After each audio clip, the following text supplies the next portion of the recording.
বিশালগড় মহকুমার লালসিমোড়া গ্রাম পঞ্চায়েতের শাসক দলের প্রাক্তন প্রধান সোমা দাস শারীরিকভাবে নিগৃহীত হয়েছেন একই দলের সমর্থকদের দ্বারা। আক্রমণকারী দুষ্কৃতী সিআইএসএফ এর জওয়ান বলে জানান তিনি। সোমবার তিনি প্রতিবেশী ওই জওয়ানের বিরুদ্ধে বিশালগড় থানায় মামলা দায়ের করেছেন। তিনি দলের কাছে এবং মুখ্যমন্ত্রীর কাছে তার এবং তার ছেলের প্রাণ ভিক্ষা চাইছেন।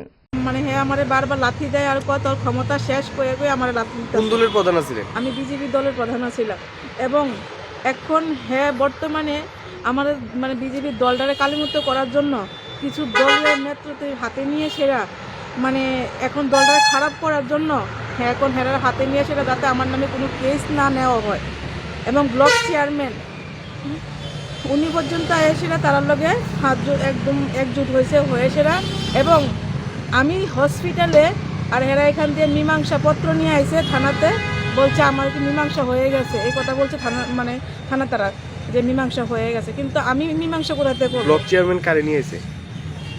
ওনার নাম খেলা।